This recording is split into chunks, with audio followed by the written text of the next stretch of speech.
Assalamualaikum warahmatullahi wabarakatuh. Perkenalkan, nama saya Mochi Sripan Ardansyah Samsudin dengan standbook 225790001. Nah, di video kali ini saya akan mempresentasikan tugas saya dari mata kuliah Digitalisasi Perdagangan dan Keuangan Internasional. Nah, kita masuk ke materi pertama. Apa dampak ekonomi digital terhadap UMKM? Nah, ekonomi digital memberikan dampak yang luas terhadap usaha mikro, kecil, dan menengah atau yang biasa disingkat UMKM, baik dari sisi positif maupun tantangannya. Nah, di sini ada beberapa poin. Yang pertama itu dampak positif, akses pasar yang lebih luas melalui platform e-commerce dan media sosial. UMKM dapat memperluas jangkauan pasarnya ke tingkat nasional maupun internasional. Nah, di poin berikutnya, efisiensi operasional. Teknologi digital memungkinkan UMKM untuk meningkatkan efisiensi dalam operasionalnya melalui aplikasi manajemen keuangan, penjualan, dan inventaris secara otomatis dan real time. Poin berikutnya itu biaya pemasaran lebih rendah. Digital marketing memungkinkan UMKM mempromosikan produk dengan biaya lebih rendah melalui iklan di media sosial, website, dan platform e-commerce dibandingkan dengan iklan konvensional. Di poin berikutnya, inovasi dan kreativitas. Ekonomi digital membuka peluang bagi UMKM untuk berinovasi dengan memanfaatkan data pelanggan, tren pasar, dan teknologi terkini dalam pengembangan produk dan layanan. Nah, di poin berikutnya, akses pembiayaan yang lebih mudah. Nah, fintech atau teknologi finansial memudahkan UMKM untuk mendapatkan pinjaman atau modal usaha melalui platform pinjaman online dan crowdfunding yang biasanya sulit diperoleh dari perbankan konvensional. Nah, itu tadi dampak positifnya. Untuk dampak negatif, persaingan yang lebih ketat. UMKM harus bersaing tidak hanya dengan sesama UMKM tetapi juga dengan perusahaan besar yang juga memanfaatkan teknologi digital untuk menjangkau pasar yang sama. Nah, di poin berikutnya, tantangan digitalisasi. Tidak semua UMKM siap atau memiliki kemampuan untuk beradaptasi dengan teknologi digital. Kurangnya keterampilan digital dan infrastruktur yang memadai bisa menjadi hambatannya. Di poin berikutnya, masalah keamanan data. UMKM yang beralih ke dunia digital juga harus menghadapi risiko keamanan cyber, termasuk kebocoran data, serangan peretas, atau penipuan online. Nah, di poin terakhir, ketergantungan pada platform. Banyak UMKM menjadi ketergantungan pada platform e-commerce atau media sosial tertentu, sehingga jika ada perubahan kebijakan atau algoritma, mereka bisa terdampak secara signifikan. Nah, itu tadi materi pertama. Di materi kedua, tantangan dalam pengembangan ekonomi digital di Indonesia. Nah, di sini ada beberapa tantangannya. Tantangan pertama itu kesenjangan infrastruktur digital. Akses internet yang tidak merata. Meskipun penetrasi internet meningkatkan, masih ada kesenjangan antara daerah perkotaan dan pedesaan. Akses internet di beberapa wilayah terpencil masih lambat atau tidak tersedia sama sekali, yang menghambat pengembangan ekonomi digital di luar kota. Kualitas jaringan, meski koneksi internet ada, kecepatan dan stabilitas juga masih menjadi tantangan, terutama di daerah pedalaman atau luar Pulau Jawa. Nah, di poin berikutnya, tingkat literasi digital yang rendah.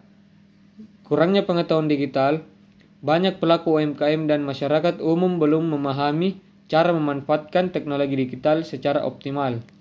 Rendahnya literasi digital ini menghambat adopsi teknologi baru dan inovasi dalam bisnis. Kurangnya keterampilan teknologi, pengembangan SDM mampu menggunakan teknologi digital secara efektif masih kurang, terutama di tingkat UMKM. Di poin berikutnya, regulasi yang belum optimal. Keterlambatan regulasi, perkembangan teknologi seringkali lebih cepat daripada kebijakan dan regulasi yang ada. Hal ini menyebabkan ketidakpastian bagi pelaku bisnis digital terkait aspek hukum seperti perlindungan data, pajak, dan hak kekayaan intelektual. Tumpang tindih kebijakan, kadang terdapat peraturan yang saling bertentangan atau kurang jelas antara satu lembaga pemerintah dengan yang lain, yang menghambat kemajuan ekonomi digital. Poin berikutnya itu keamanan cyber. Risiko serangan cyber Seiring dengan peningkatan aktivitas digital, ancaman serangan cyber seperti peretasan, pencurian data, dan penipuan online meningkat. Banyak UMKM dan bahkan perusahaan besar belum sepenuhnya siap dengan sistem keamanan yang kuat untuk melindungi data transaksi digital mereka.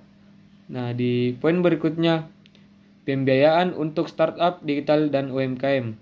Nah, pendanaan yang terbatas. Banyak startup digital dan UMKM di Indonesia mengalami kesulitan dalam mendapatkan akses pendanaan atau modal ventura.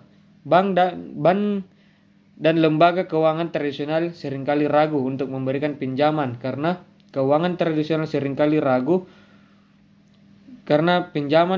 pinjaman yang lebih tinggi pada bisnis digital yang baru berkembang. Ekosistem investasi yang belum matang. Ekosistem pendanaan untuk perusahaan rintisan atau startup belum sekuat negara-negara maju, sehingga banyak startup digital di Indonesia kesulitan bertahan dalam jangka panjang. Nah, kita masuk ke materi ketiga. Peran pemerintah dalam mendorong ekonomi digital di Indonesia. Pemerintah memiliki peran yang sangat penting dalam mendorong pertumbuhan ekonomi digital di Indonesia. Langkah-langkah yang diambil oleh pemerintah dapat memfasilitasi perkembangan infrastruktur, regulasi, dan inovasi yang diperlukan untuk menciptakan ekosistem ekonomi digital yang inklusif dan berkelanjutan. Nah, di sini ada beberapa poin. Poin pertama itu pembangunan dan pengembangan infrastruktur digital. Memperluas akses internet. Pemerintah melalui program seperti Pelapa Ring dan Bakti Kominfo telah bekerja untuk memperluas jaringan internet ke daerah-daerah terpencil. Akses internet yang merata di seluruh Indonesia sangat penting untuk memastikan inklusi digital, terutama daerah pedesaan dan luar Pulau Jawa. Nah, peningkatan kualitas jaringan selain memperluas cakupan pemerintah juga berperan dalam memastikan kualitas internet yang cepat dan stabil melalui dukungan pengembangan jaringan 4G dan 5G. Nah, di poin berikutnya, meningkatkan literasi dan keterampilan digital. Program pelatihan dan pendidikan.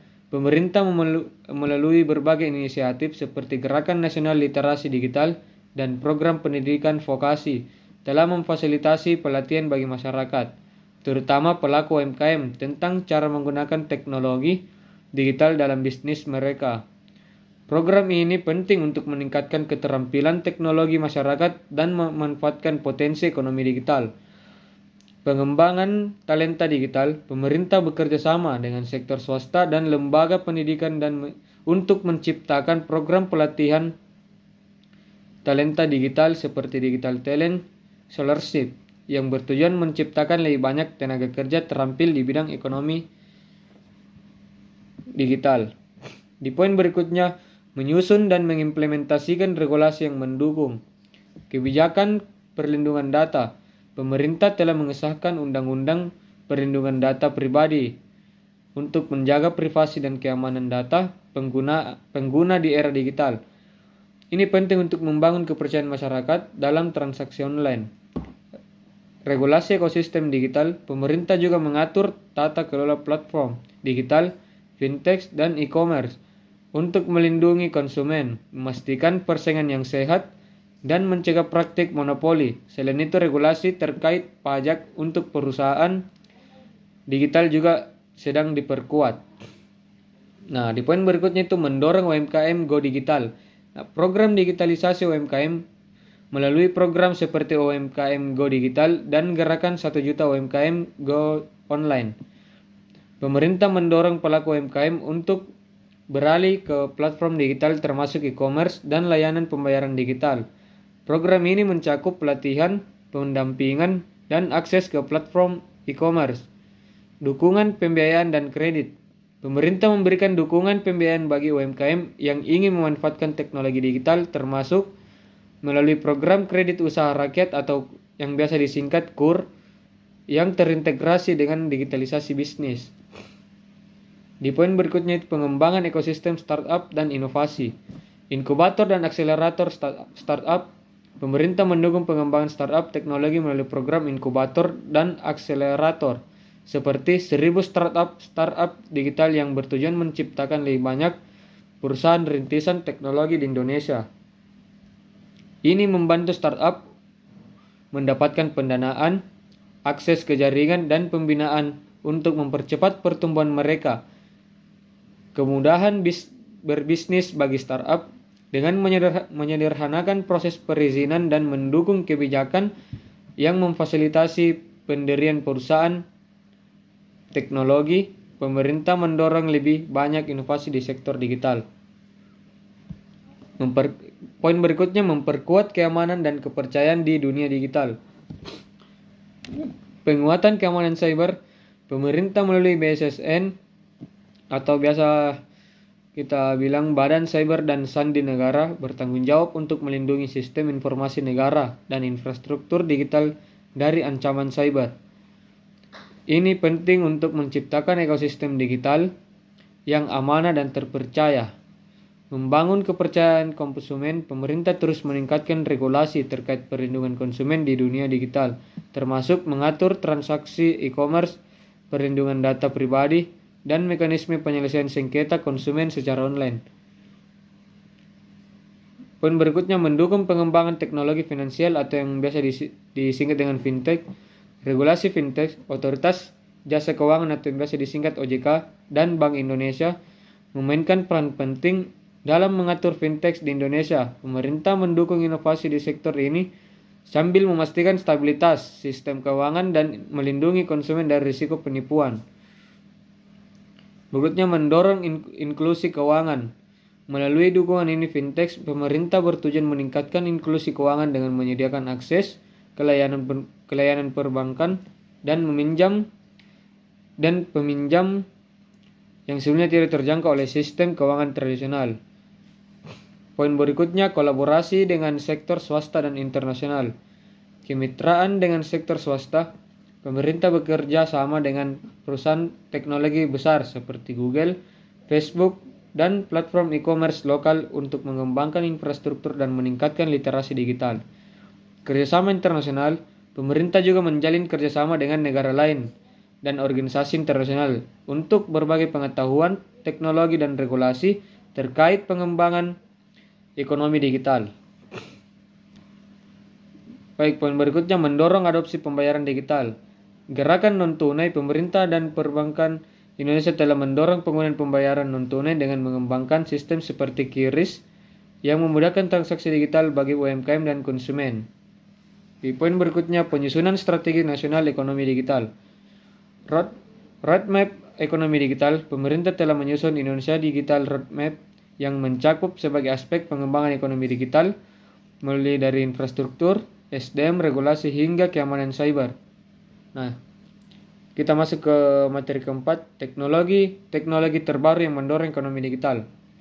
Nah, beberapa teknologi terbaru memiliki peran penting dalam mendorong perkembangan ekonomi digital di berbagai sektor. Teknologi ini tidak hanya mempercepat transformasi digital, tetapi juga menciptakan peluang baru bagi pelaku usaha dan masyarakat secara keseluruhan.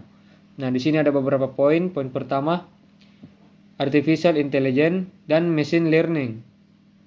Otomatisasi dan efisiensi AI dan ML menggunakan otomasi proses bisnis yang lebih canggih melalui dari layanan pelanggan, chatbot, hingga analisis big data. Di poin berikutnya, Internet of Things atau yang biasa disingkat IoT.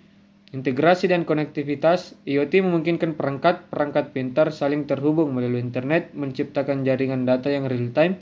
Dalam bisnis, IoT mempermudah manajemen inventaris, pengawasan logistik, hingga sistem keamanan. Nah, di poin berikutnya adalah cloud computing. Skalabilitas dan fleksibilitas. Teknologi cloud memungkinkan bisnis termasuk UMKM untuk mengakses sumber daya komputasi yang fleksibel dan scalable. Nah, poin berikutnya 5G dan jaringan telekomunikasi cepat. Kecepatan dan latensi rendah. Jaringan 5G memungkinkan kecepatan internet yang lebih tinggi dan latensi yang lebih rendah, yang penting untuk aplikasi-aplikasi yang membutuhkan respon cepat seperti mobil otonom, telemedis, atau layanan retail berbasis cloud. Nah, di poin terakhir adalah blockchain. Keamanan dan transparansi, teknologi blockchain menawarkan sistem transaksi yang aman, transparan, dan desentralisasi. Ini sangat berguna dalam sektor keuangan digital atau cryptocurrency, supply chain, dan layanan publik.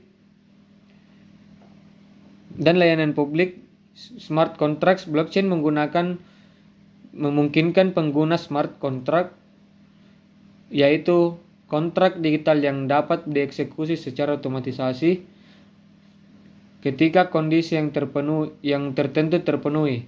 Nah, itulah materi yang bisa saya sampaikan pada video kali ini. Lebih dan kurangnya mohon maafkan. Assalamualaikum warahmatullahi wabarakatuh.